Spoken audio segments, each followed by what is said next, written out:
May 1, 2011, 11 p.m. Abbottabad, Pakistan. The night was quiet in the affluent neighborhood of Bilal town. Dogs barked occasionally in the distance. A few lights burned in the houses along the street. The compound at the end of the road, surrounded by walls 18 feet high topped with barbed wire, showed no lights at all. It never did. The compound had been built in 2005 on a plot of land that its owner had purchased for cash. No telephone lines ran to it. No internet connection. The residents burned their trash rather than putting it out for collection. The walls were high enough that neighbors could not see into the courtyard. The third floor had no windows on the exterior walls. 7 years after it was built, nobody in Abbottabad had any clear understanding of who lived there or why they lived the way they did. 25 miles away, on the other side of the Hindu Kush mountains that separated Pakistan from Afghanistan, 2 modified Black Hawk helicopters were lifting off from a base that does not appear on any public map.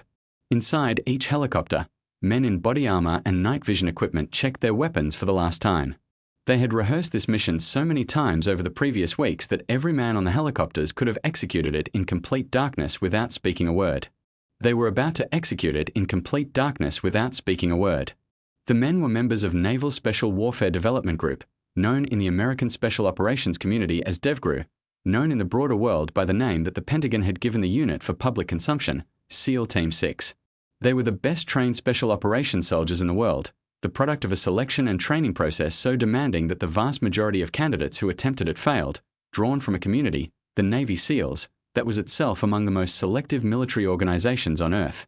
They had been preparing for this specific mission for weeks. They had rehearsed on a full-scale replica of the compound constructed at a classified location in the United States. They had studied every piece of intelligence available about the compound's layout, its residents, its security arrangements, and the surrounding neighborhood. They had prepared for every contingency they could imagine, and for several they hoped they would never encounter. The man they were going to kill had been hiding for nearly 10 years. Osama bin Laden, the founder and operational leader of Qaeda, the man who had planned and directed the September 11th attacks that killed 2,977 Americans in New York, Washington, and Pennsylvania, had been the most wanted man in the world since that morning in September 2001 when the world changed. American forces had come close to killing him at Tora Bora in December 2001, when CIA officers and Afghan militia had him cornered in a mountain cave complex, and he had escaped. He had been the subject of the largest manhunt in American intelligence history for nearly a decade. The intelligence that had led American analysts to the compound in Abbottabad had not arrived in a single dramatic revelation. It had accumulated over years, through the painstaking work of CIA analysts who had tracked communication patterns, financial flows, and the movements of couriers who connected Al-Qaeda's leadership to the outside world. A single thread, the identity of a trusted courier known by the nom de guerre Abu Ahmed al-Kuwaiti, had been followed for years until it led to the compound in Abbottabad. And then for months, CIA analysts had studied the compound from satellites and from human sources, building a picture of its residents that was detailed enough to suggest, though never to prove with certainty, that one of the residents was bin Laden himself. The question of certainty had been at the center of every discussion in the months of planning that preceded the mission. Nobody could say with certainty that bin Laden was in the compound. The intelligence assessment, developed by the CIA's Counterterrorism Center and reviewed by the intelligence community's most senior analysts, placed the probability at somewhere between 40 and 90% depending on who was doing the assessment. Leon Panetta, the CIA director, told President Obama that he personally assessed the probability at around 60%. 60%. The most consequential military operation since the Normandy landings was being launched on the basis of a 60% probability assessment. President Barack Obama had been briefed on the compound intelligence in August 2010, when CIA analysts first presented their assessment that a high-value target might be living there. He had received updates as the intelligence picture developed over the following months. In March 2011, he had convened the first of several National Security Council meetings to discuss options for what to do about the compound. The options were limited and each one carried enormous risks. A bombing strike using B-2 bombers and precision munitions would destroy the compound and everyone in it, but would produce no body and no proof of who had been killed. It would also destroy a significant portion of the surrounding neighborhood. A joint operation with Pakistani forces was considered and rejected on the grounds that Pakistani intelligence, the ISI, had demonstrated too many connections to militant groups to be trusted with intelligence this sensitive. A unilateral American raid was the option that could produce certain identification and the possibility of capture, but it required sending American Special Operations Forces deep into Pakistani territory without the knowledge or permission of a government that was nominally an American ally. Obama made his decision on April 29, 2011. He approved the raid.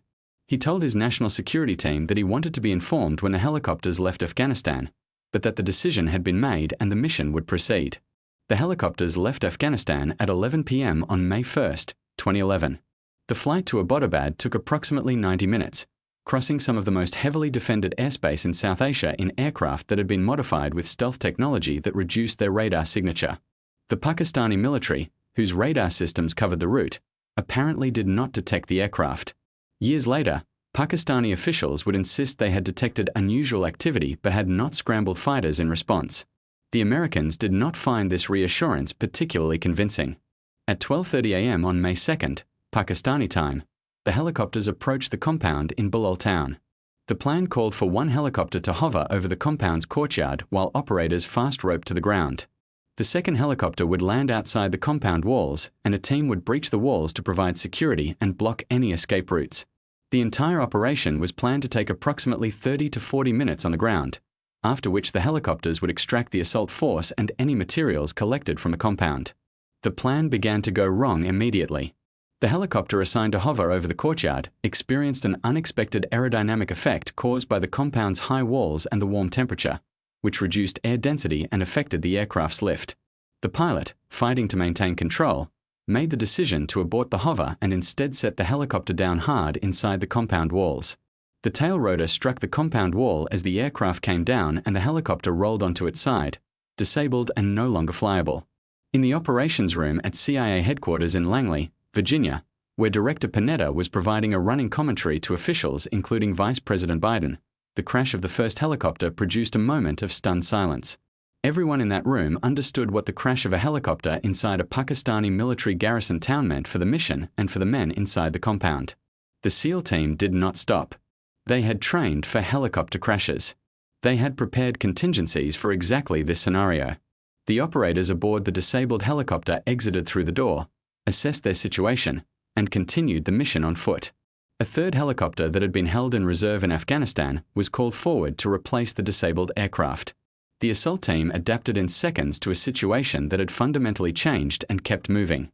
The ground assault proceeded through the compound in a sequence that the SEAL operators executed with the mechanical precision of men who had rehearsed every step until it was automatic. The compound was divided into a main building and a guest house connected by a path. The guest house was cleared first. A courier named Abu Ahmed al-Kuwaiti, the man whose identity had led CIA analysts to the compound years earlier, was killed in the initial breach. His brother was killed nearby.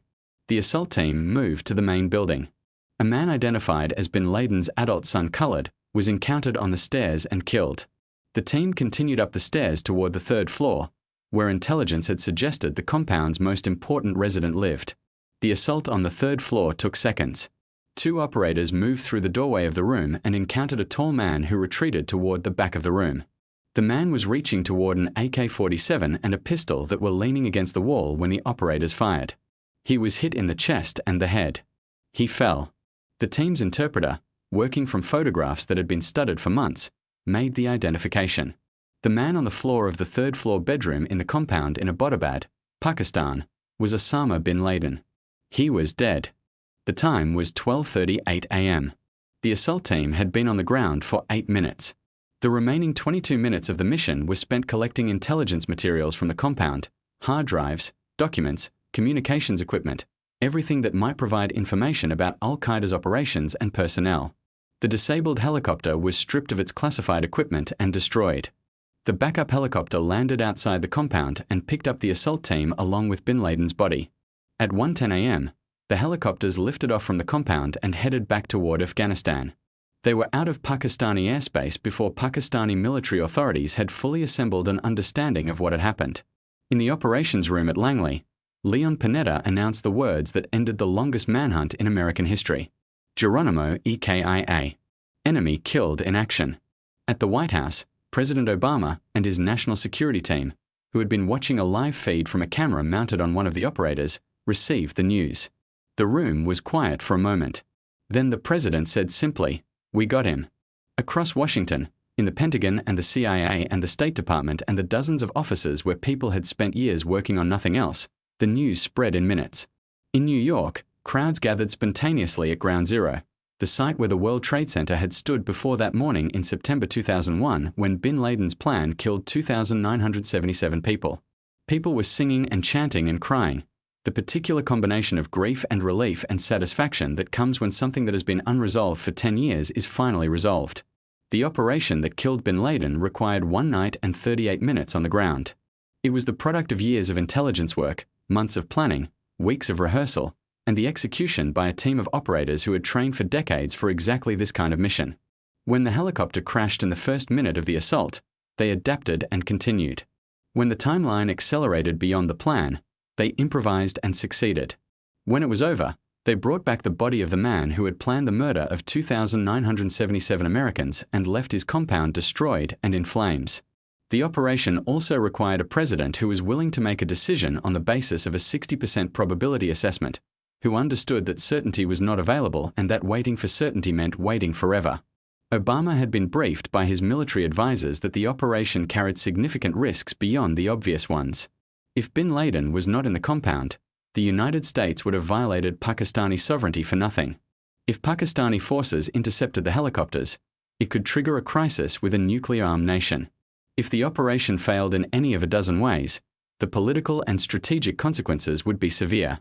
Obama approved the mission anyway. He had been told by the CIA that this was the best intelligence lead on bin Laden's location in a decade. He decided that acting on imperfect intelligence was better than waiting for intelligence that might never come. He was right. The 60% probability had been correct. Bin Laden was there. The intelligence community's assessment of the operation after the fact identified several factors that had made it successful beyond the obvious ones of SEAL training and execution. The compound's unusual characteristics, its high walls, its lack of communications, its size relative to its assessed value, had been correctly interpreted as indicators of someone with significant security concerns. The courier network that had been patiently tracked for years had finally led to the right place. The decision to build a full-scale replica of the compound for rehearsals had allowed the operators to execute the mission in the darkness and confusion of actual combat with the confidence of men who had been there before, even if the place they had been was a copy. The body of bin Laden was flown to the aircraft carrier USS Carl Vinson operating in the North Arabian Sea. In accordance with Islamic practice, he was washed and wrapped in a white sheet. A religious official read prepared remarks in Arabic. The body was placed in a weighted bag and dropped into the sea at a location that was not publicly disclosed. The United States government stated that burial at sea had been chosen to prevent his grave from becoming a shrine. The men of DEVGRU who had executed the mission returned to their base and began the process of debriefing and assessment that follows every special operations mission. They had done what they had been sent to do. They had done it with the precision and the adaptability that their years of training had prepared them for. The helicopter had crashed and they had kept going. The plan had changed and they had adapted. The most wanted man in the world had been killed and they had brought back the proof. The Navy SEALs who flew into Abbottabad on the night of May 1st, 2011 represented the endpoint of a decade of American military development that had transformed Special Operations Forces from a specialized capability into the leading edge of American military power. The men who had joined the SEALs in the years after September 11th had done so knowing that they would spend their careers at war, that the deployments would be continuous and the missions would be dangerous and the cost would be paid in ways that military service has always extracted its costs. They had paid those costs willingly. They had trained until training became instinct. They had prepared for missions that required them to do things that most human beings cannot imagine doing, and they had done those things in the darkness over Pakistan on the night of May 1st with the calm efficiency of men who had been preparing for exactly this moment for a very long time. The families of the 2,977 people killed on September 11th, 2001 received the news in the early hours of May 2nd with emotions that were impossible to characterize simply. Some described relief. Some described satisfaction. Some described a grief that the news had not resolved and that they had not expected to resolve. The man responsible for the worst terrorist attack in American history was dead, and that fact meant different things to different people in ways that resisted simple description. What it meant strategically was unambiguous. The organization that bin Laden had built, that had planned and executed attacks across 3 continents, had lost its founder and its most important symbol.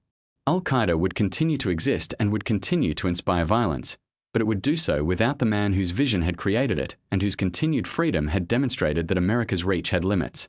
After May 1st, 2011, America's reach had different limits than it had before. The compound in Abbottabad was demolished by Pakistani authorities in February 2012. The debris was removed and the site was cleared.